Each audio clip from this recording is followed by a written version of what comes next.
శాసనసభ్యులు బొల్లా బ్రహ్మనాయుడు నర్సరావుపేట పార్లమెంట్ వైఎస్ఆర్సీపీ అభ్యర్థి అనిల్ కుమార్ యాదవ్ వినుకొండ సింగర చెరువును పరిశీలించారు. త్రాగునీటి అవసరాల కోసం నీటిని విడుదల చేయగా వినుకొండ ప్రజలకు తాగునీరు కొరకు సింగర చెరువును పూర్తి స్థాయిలో నీటితో నింపే విధంగా చర్యలు తీసుకుంటామని తెలిపారు. ఈ సందర్భంగా శాసనసభ్యులు మాట్లాడుతూ వినుకొండ సింగర చెరువును సాగర్ జలాలతో పూర్తి స్థాయిలో నింపుతున్నామని తెలిపారు. ఇప్పటికే వినుకొండలో నీటి సమస్యను పరిష్కారానికి అనేక విధాలుగా చర్యలు తీసుకుంటున్నామని తెలిపారు. పట్టణానికి మంచినీరు, తాగటానికి నీళ్లు ఇవ్వడానికి అవకాశం కల్పించుకున్నాం. మరి గతంలో నెలకి 4 నుంచి 5 కోట్లు ఖర్చు అయ్యేది ట్యాంకర్లు పెట్టి తోలితే. ఈరోజు ఒక్క ట్యాంకర్ సంస్కృతి సాంప్రదాయం మనకు లేదు. ఇవాళ ట్యాంకరు అనేది కనిపించదు వినకొండలో. అంటే ఎందుకు కనిపించట్లేదు? గతంలో కూడా ఈ చెరువు అంతా ఉంది. ఈ 272 ఎకరాలు నేను 222 ఎకరాలను నేను తీసుకొచ్చి ఎక్కడి నుంచైనా మోసుకొచ్చి ఇక్కడ పెట్టలా.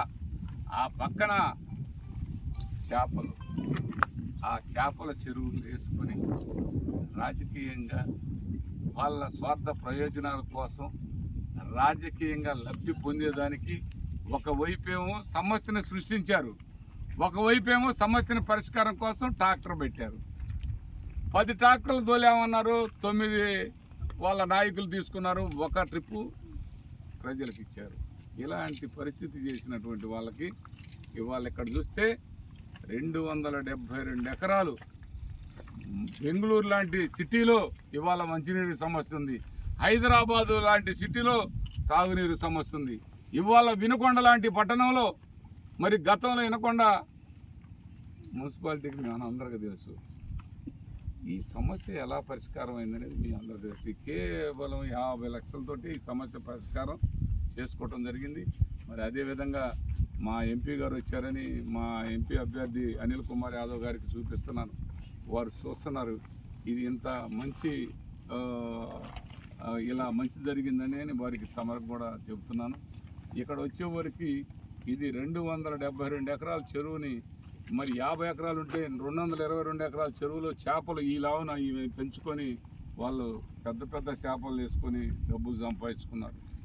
ఇవాళ అవన్నీ లేకుండా హ్యాపీగా మంచినీళ్ళు ఇచ్చే ఆ అవకాశం దేవుడు నాకు ఇచ్చినందుకు మనస్ఫూర్తిగా వినుకొండ నియోజకవర్గ ప్రజలందరికీ ఇలాంటి డైరెక్ట్ సాగర్ నీళ్ళు ఇక్కడ తీసుకొచ్చి మరి ఇంత ఫస్ట్ క్లాస్గా ఉన్నాయి నీళ్ళు మరి అయ్యో వాళ్ళకి అందిస్తున్నామని ఈ సందర్భంగా తెలియపరుచుకుంటూ మరి మన